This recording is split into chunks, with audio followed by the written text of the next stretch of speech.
চট্টগ্রামের ১৬টি সংসদীয় আসনে নির্বাচনী লড়াইয়ে শতাধিক প্রার্থী থাকলেও তাদের মধ্যে নারী মাত্র ৩ জন। তাদের ২ জন বাম রাজনৈতিক দলের আর অন্যজন ইনসানিয়াত বিপ্লবের। বিএনপি, জামায়াত ও এনসিপির পক্ষে ভোটের লড়াইয়ে নেই কোনো নারী। বড় দলগুলোর এমন অনীহায় রাজনৈতিক পরিসরে নারীর অংশগ্রহণ বাড়ানোর উদ্যোগকে বাধাগ্রস্ত করছে বলে মনে করেন বিশ্লেষকরা। চট্টগ্রামের সংসদীয় আসন ১৬টি। এসব আসনে এখন পর্যন্ত ভোটের লড়াইয়ে আছেন ১০২ প্রার্থী। তবে শতাধিক প্রার্থীর মধ্যে নারী রয়েছেন মাত্র ৩ জন।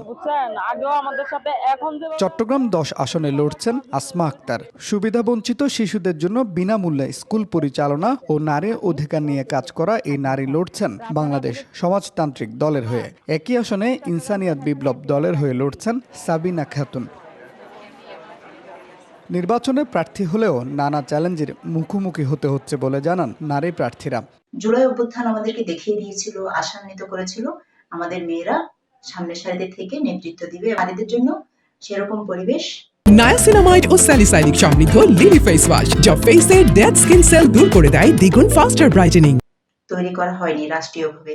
নারী কিংবা পুরুষ নয়, মানুষ হিসেবে সবার পরিচয়। পুরুষ হিসাবে অথবা নারী হিসাবে নিজের পরিচয় না দিয়ে মানুষ হিসাবে আমি একজন মানুষের সাথে প্রতিদ্বন্দ্বিতা করছি।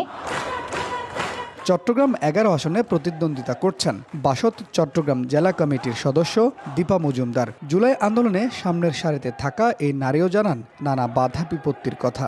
নারী প্রার্থী হিসেবে তো একটা চ্যালেঞ্জ আছেই। পুরুষের সাথে একসাথে হয়ে লড়া, সোসাইটিতে একভাবে নারীদেরকে দেখার জায়গা আছে, তো সেই জায়গা থেকে ওই চ্যালেঞ্জগুলো কিন্তু আমাদেরকে মোকাবেলা করতে হবে। জয়ের সম্ভাবনা ক্ষীণ এমন ধারণা থেকেই বড় দলগুলো নারীদের অগ্রাধিকার দেয় না। পাশাপাশি আইনশৃঙ্খলা পরিস্থিতিও নারী প্রার্থীদের ভোটের মাঠের প্রচারণার অন্যতম অন্তরায়, এমনটাই বলছেন বিশ্লেষকরা। যে নারীদের দিলে যদি হেরে যায় তাহলে তো তাদের সিট কমে গেল। ওইটা একটা ইদানিং যেটা হচ্ছে নিরাপত্তার জায়গাটা, এই যে সার্বিক পরিস্থিতি কিন্তু অনুকূলে নয়। চট্টগ্রাম ৫ আসনে জাতীয়তাবাদী আইনজীবী ফোরামের কেন্দ্রীয় সদস্য ব্যারিস্টার শাকিলা ফারজানা ও চট্টগ্রাম ২ আসনে জিন্নাত আক্তার স্বতন্ত্র প্রার্থী হতে মনোনয়নপত্র দাখিল করলেও ভোটার তালিকার সই জটিলতায় তাদের মনোনয়ন বাতিল হয়।